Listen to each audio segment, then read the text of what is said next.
All right. Sorta Ridiculous is sponsored in part by Drunken Cobra. Drunken Cobra is a diverse, inclusive neighborhood pub in East Tosa.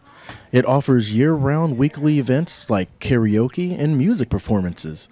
Drunken Cobra is located at 6818 West North Avenue. Drunken Cobra. Obey the snake. It's better with the puppet. Yeah, it's a lot better with puppet. All right, folks. You know what time it is? It's time for another episode of Sorta Ridiculous! Smash the button. Smash the button. 2 times now, y'all. Cha-cha, real smooth. Turn it out. All right, folks.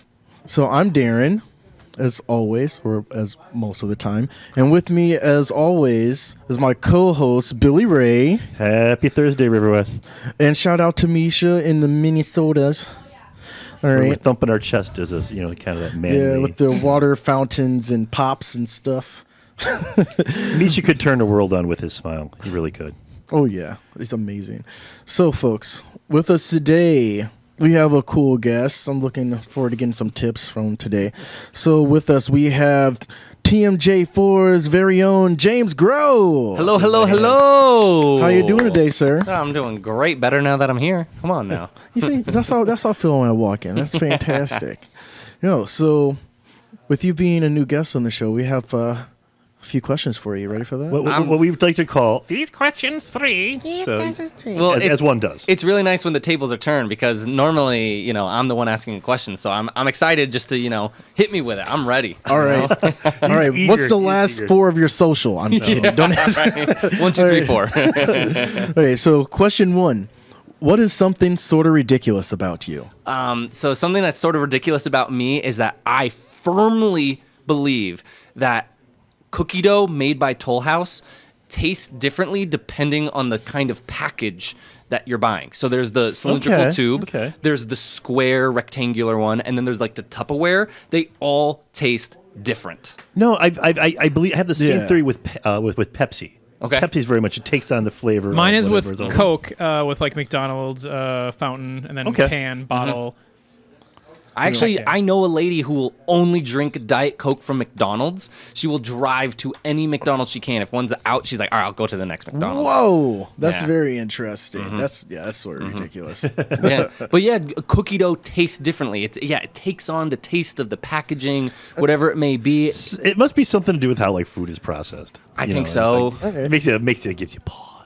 Yeah. That's what we're putting into ourselves. So then how do you prefer your Toll House cookie dough? That's a great question. I change it up sometimes because all of a sudden, I'll have the cylindrical tube for like months. Those are my favorites. I at least like cookies 2 to 3 times a week. Like, I love cookie dough and cookies. Not cookie dough, I should say. Cookies. Okay. I love cookies. Like, that's my thing. So I'll go on, like, a cylindrical tube kick for a couple months. But then I'm like, all right, I need something else. So I'll go with, like, the Tupperware. And then afterwards, I'll go with, like, the square packaging. I like the square packaging sometimes for parties because they come pre-cut, Right. So if you have friends over, you just, like, you just cut into squares and you just serve it. Because otherwise, I make my own size. Like, I don't like the sizes they normally give me. So I'll, form it, mold it into what I want for a reasonable cookie, which is bigger than they normally give me. Grab the tube and just kind of nurse on it for like. So you ever like variety size the cookies, or you have like just a uniform size that you go? Just like build a little house out of it. It's just slightly larger, than what they're like prescribing, I guess. No, of course, because who eats like nutritional fact value, at that serving of cookie. If I'm eating a cookie, give me a big cookie. I don't want a small cookie. Most certainly. Exactly. Most certainly. And folks, that's how the cookie crumbles. That's how the cookie crumbles. Great. Oh my gosh, so I have another thing to that I didn't realize. So I actually used to be a reporter in Buffalo. That movie, Anchorman, Jim Carrey's an anchor at WKBW. That's the station I worked at. Oh my I had God. no That's clue. amazing. Yeah, I had no clue. I was like, That's so cool. yeah. I love that They're movie. like, sorry. Sorry. No, that's awesome. That is awesome. All right. The real news gets kind of stranger than that. I don't know if you're familiar. It wasn't TMJ. It was back when Channel 6 was a CBS station. Okay. And helping do the weather, the assistant for the weather was a hand puppet named Albert the Alley Cat. And he usually get the better of the weatherman. And he was, and they had a banter back and forth. And then the weatherman retired, and then the guy they got after that was a meteorologist. Oh, and he wanted to push all the technology, and he wasn't going to play second fiddle to a sock. Puppet. But for a time, this sock was an inspirational sock to great many people of a generation. I like that. You're talking about weird news facts. Yeah, right. So, question 2. Yeah. What is something sort of ridiculous to you? So something ridiculous to me is people who don't like Hallmark Christmas movies. I'm telling you, Hallmark Christmas movies are warm. They're fuzzy. They make you feel good. They always end on a high note. There's no Hallmark Christmas movie that you're like, man, I just feel down about the world. You always feel good. Like there's a redeeming aspect to the characters. True love wins, and the Christmas spirit is found within all. Like, that's just good, clean fun. It's definitely wholesome. Do you think that? I feel that. I feel that. And I agree.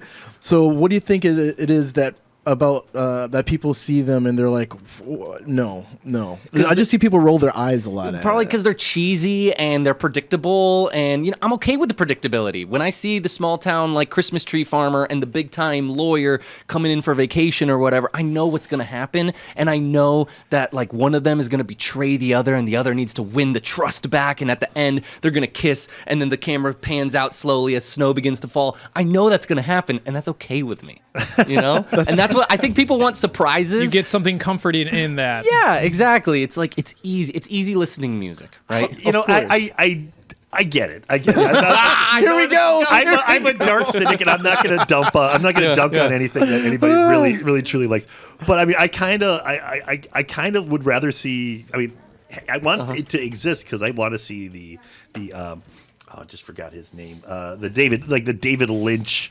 Kafka version of a Christmas movie. I want to see the dark. Wow, have real fun with it. The snow comes down, but it's not snow. See, I actually wouldn't be opposed to seeing a more dark, because we only get the good ones. Right. We see something a little more dark, maybe where they failed to save the town, and at the end, the bulldozers are coming in. Yeah, they can't save the Christmas village or the bakery that everybody loves, and big corporate man comes in and says, "Well, that's how the cookie crumbles." It'll be the Rogue One of Christmas movies. Yeah, exactly. Everybody dies. Yeah, I'd be okay with that happening. I call this one the Christmas where everybody died. Mm-hmm. You're still letting everybody know what's going to happen. It's still predictable. Right. You've got to play within the boundaries. Yeah, exactly. Just stick to the rules. Yeah, you just need to hit the marks and just really trip on the last part. Exactly.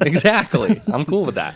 All right. Well, cool. Well, question 3. Mm-hmm. What is something sort of ridiculous that's happened to you? Cool. So I'm going to say ridiculous in a good way. Mm-hmm. I was in Costa Rica in a town, a 2-hour drive up a mountain. I was living there for 8 weeks with a host family.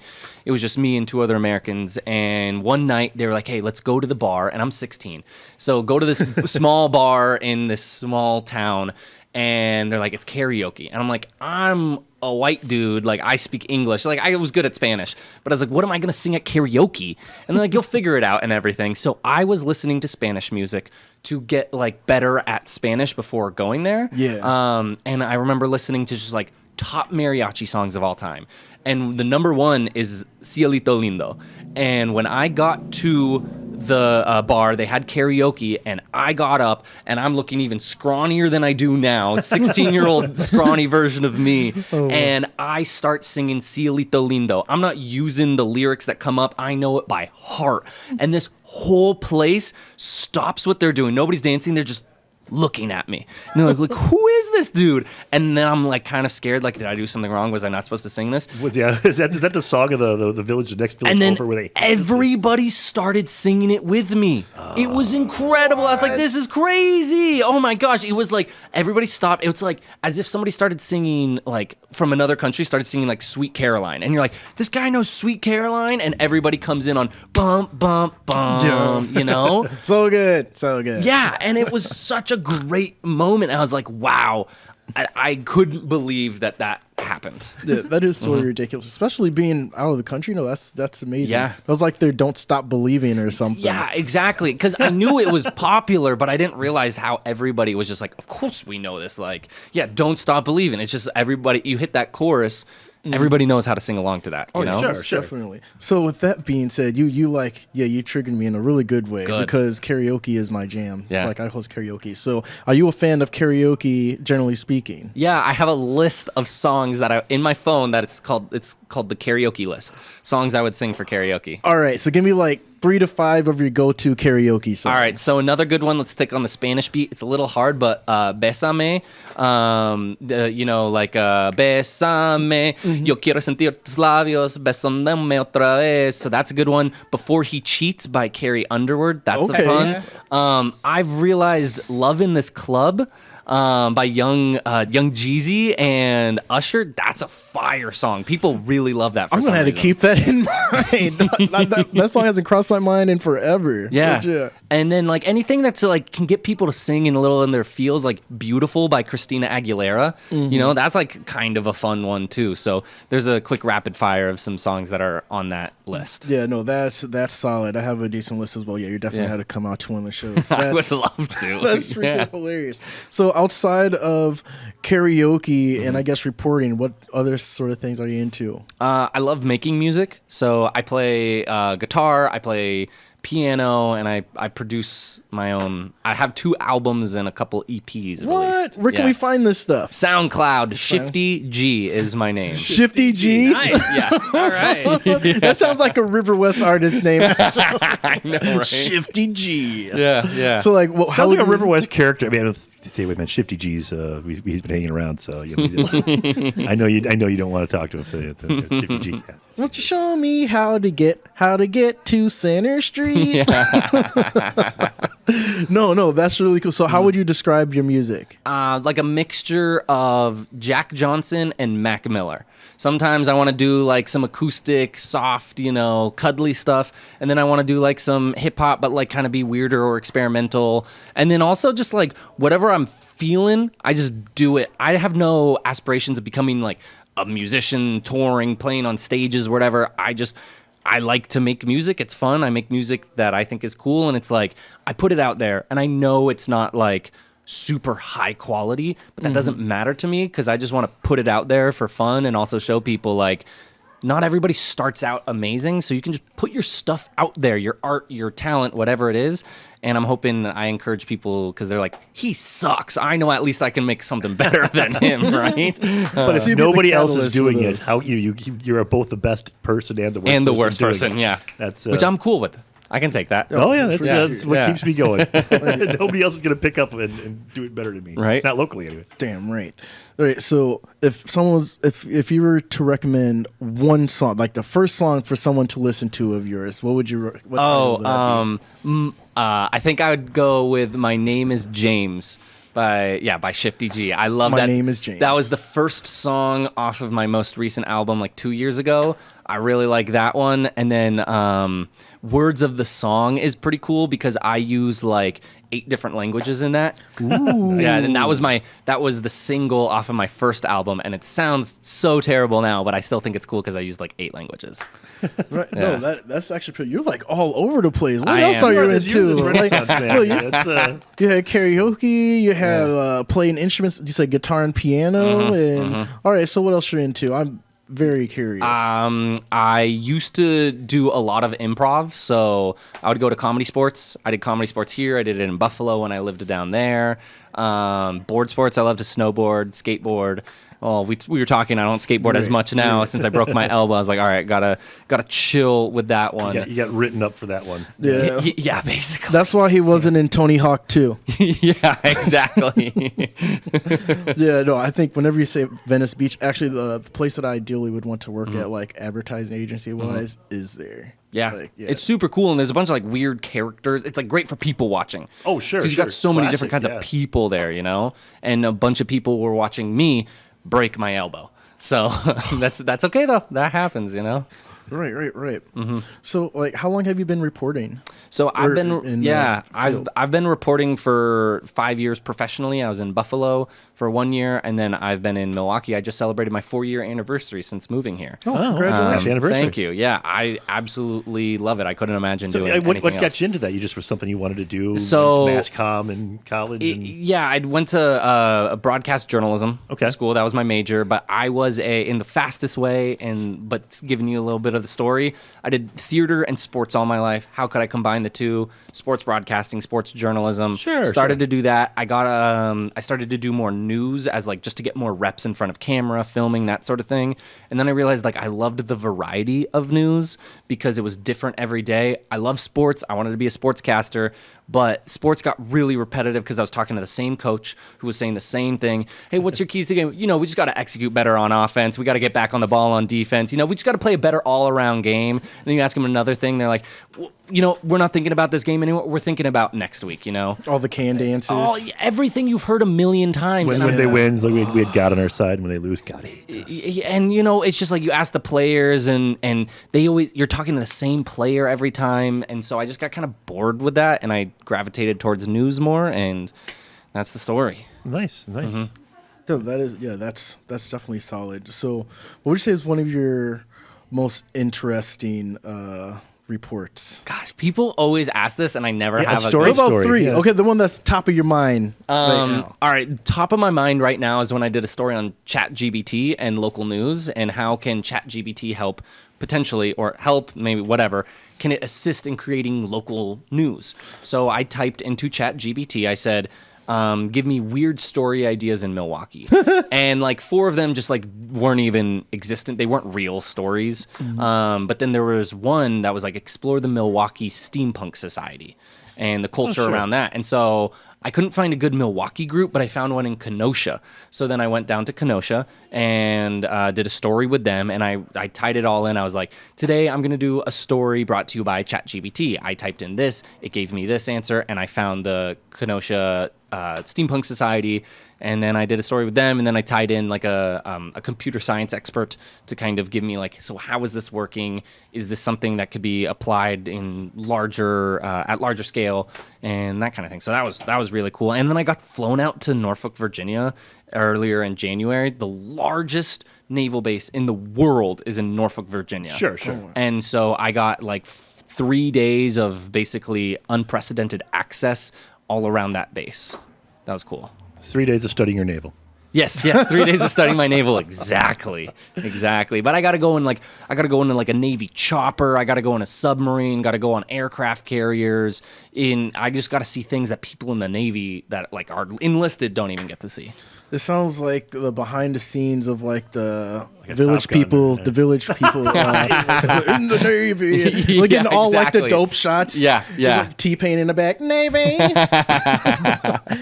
But no, that's really cool. That's really cool. So you mentioned, you were in Buffalo. All right. So is the news like different?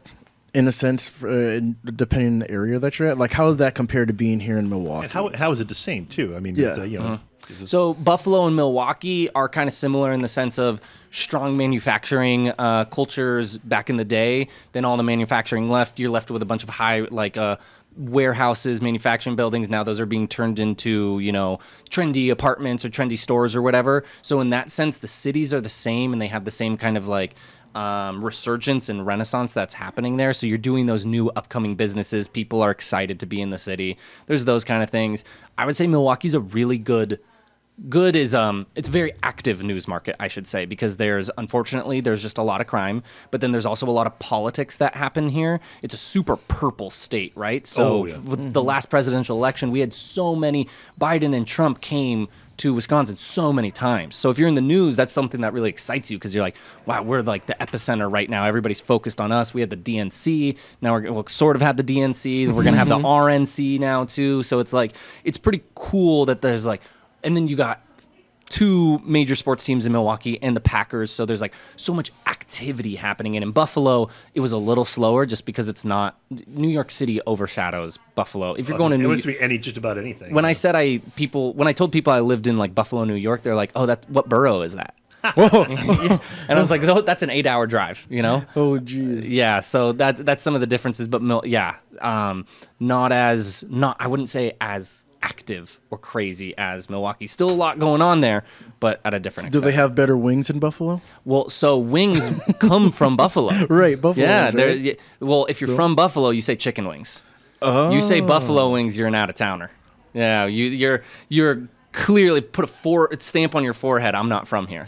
Chicken wings. All right, so okay, with chicken wings being in Buffalo, so I'm guessing you can get them like everywhere, anywhere, and everywhere. I mean, is it like the so cheese top tier curd of Yes. Buffalo? Yes. Okay. All right, so what's like top tier I got chicken you. wings? So I'm going. It's funny. I used to do a chicken wing review show when I was in Buffalo.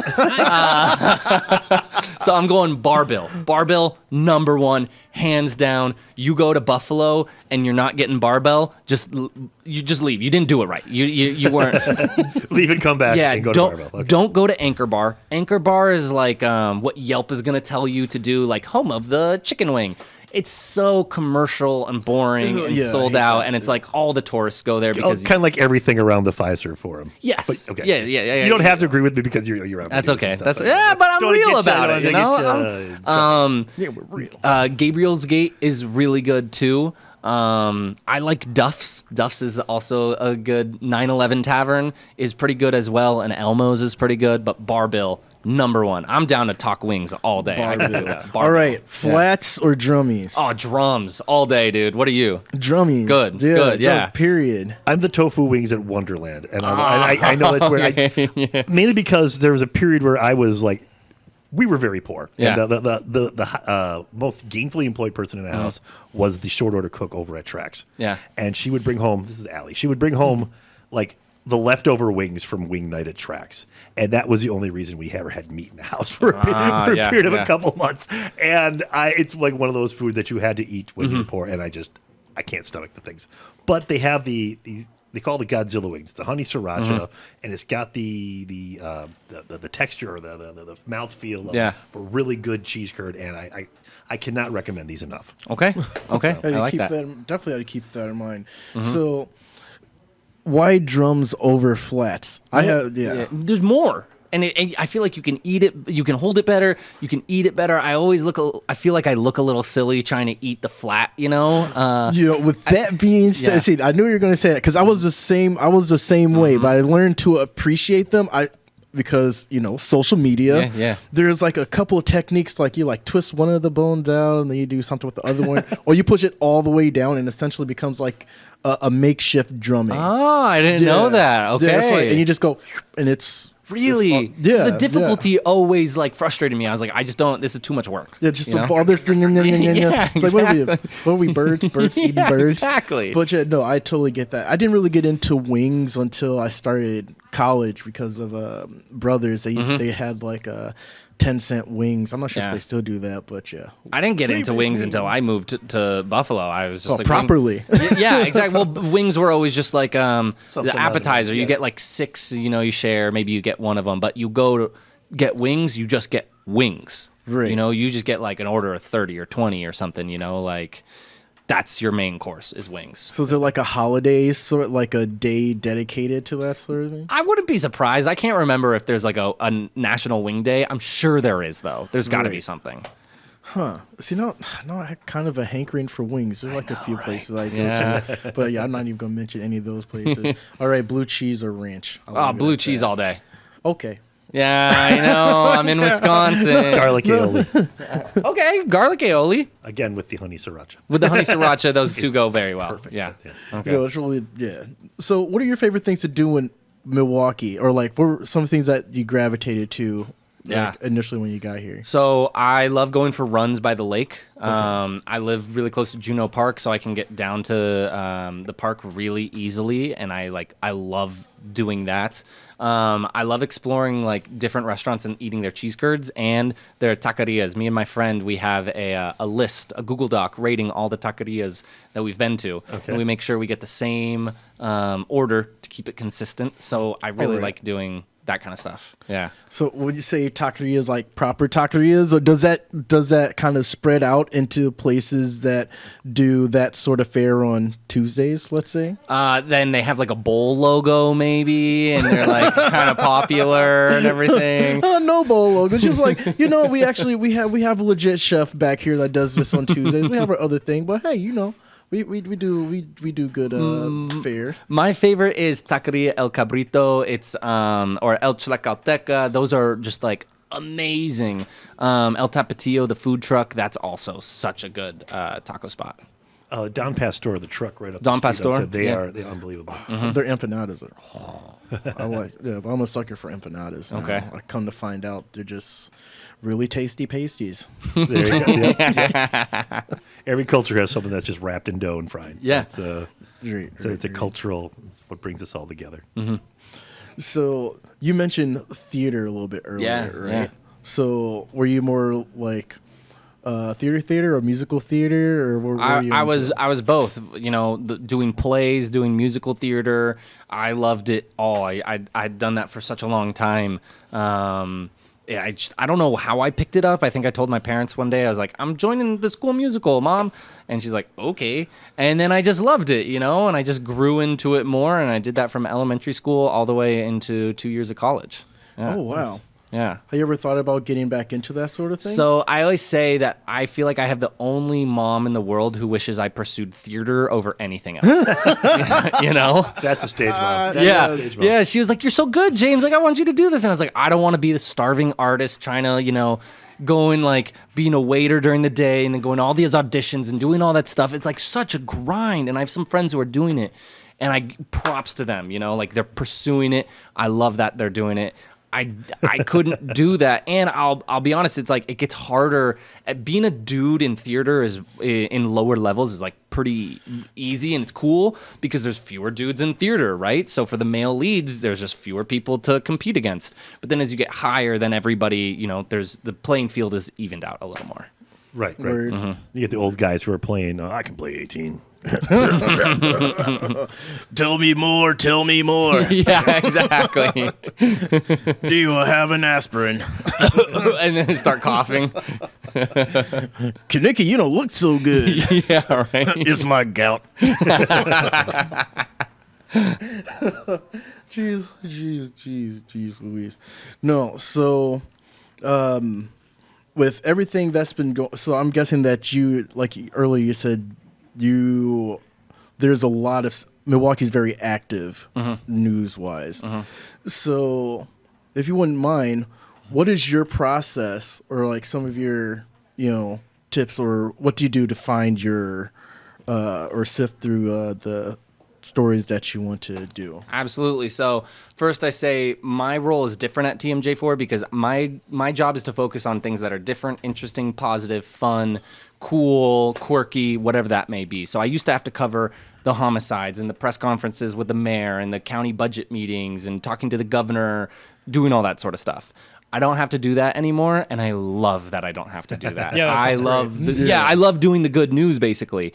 And so I am always trying to find, like, can I find a neighbor who has been cleaning up their neighborhood for 30 years? Like, that's an awesome story. That's what I'm looking for. Or I found a guy, he's a photographer in South Milwaukee. He's like super beloved in South Milwaukee, and he always goes to Seven Bridges, takes photos. I found out that photography saved his life because he quit smoking, and he was like, all right, I'm going to take a lot more photos to like occupy my time. But then he started eating too much, so he gained a bunch of weight. And then he's like, all right, I need to like go walking more with my camera. And his camera was what like inspired him to go out and like walk. Just take better care of himself. Okay. Right. Yeah. That's really nice. All right, folks. Now with that, I would like to thank James Groh for being on the show with us. This has been another episode of Sorta Ridiculous. Smash the button. Smash the button. All right, I'm Darren. I'm Billy Ray. James. And I'm Brandon. And Brandon. All right, folks. We'll catch you guys next week.